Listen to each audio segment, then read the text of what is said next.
Hello, hope you're well.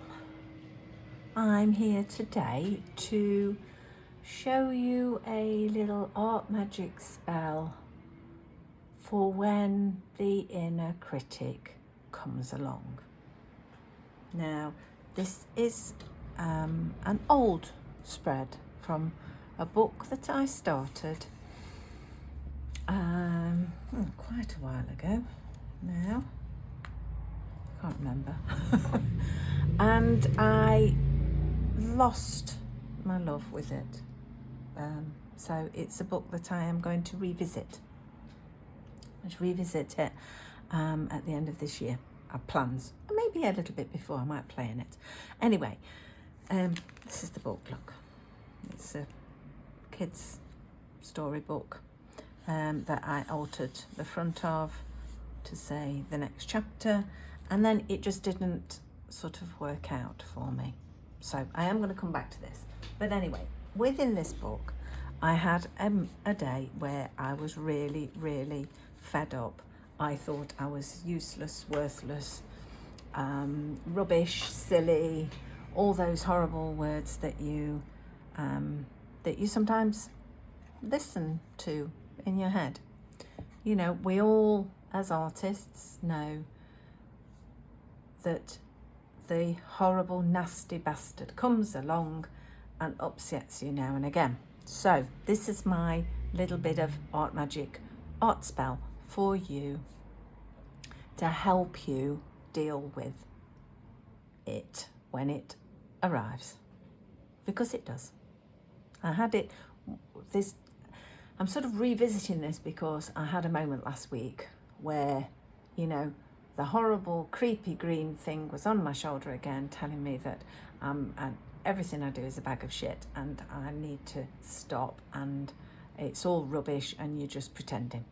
Yeah, I had all that last week, and so I thought, where's that spread that I did about the inner critic? And I found it.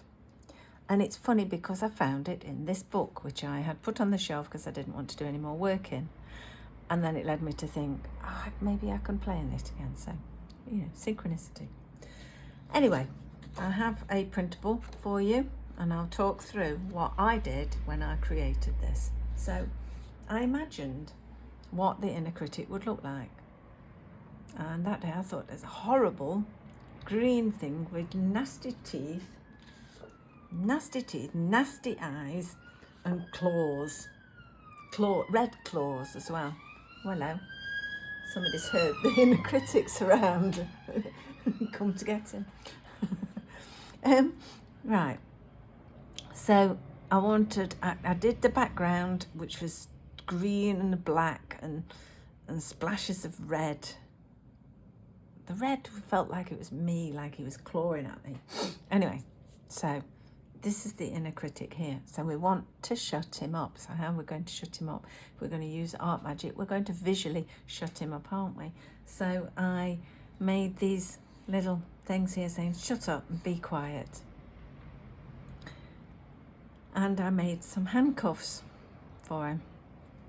Put a little bit of embroidery, was it? Oh, it might be crochet thread, something anyway, to bind his hands so he couldn't claw me.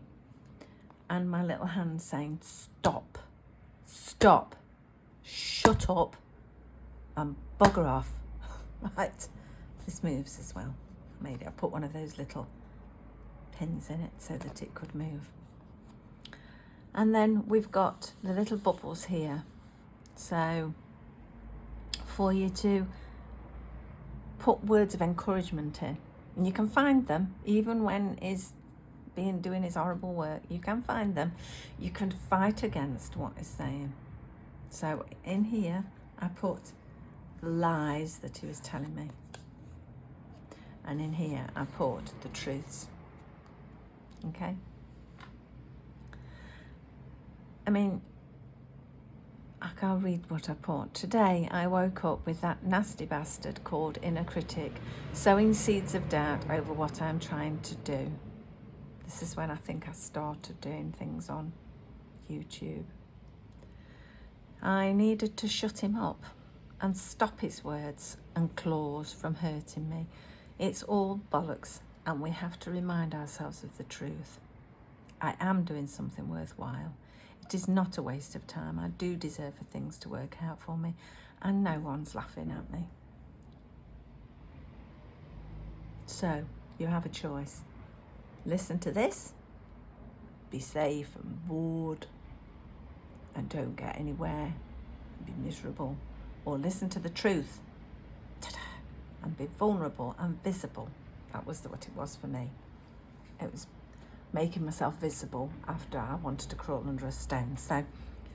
So yeah, there's the inner critic spread that I thought you might like to see if you're dealing with him at any point. And I will put the printable there, and you can cut him out and you can shut him up yourselves. Okay, I hope you enjoy a little blast from the past. And also,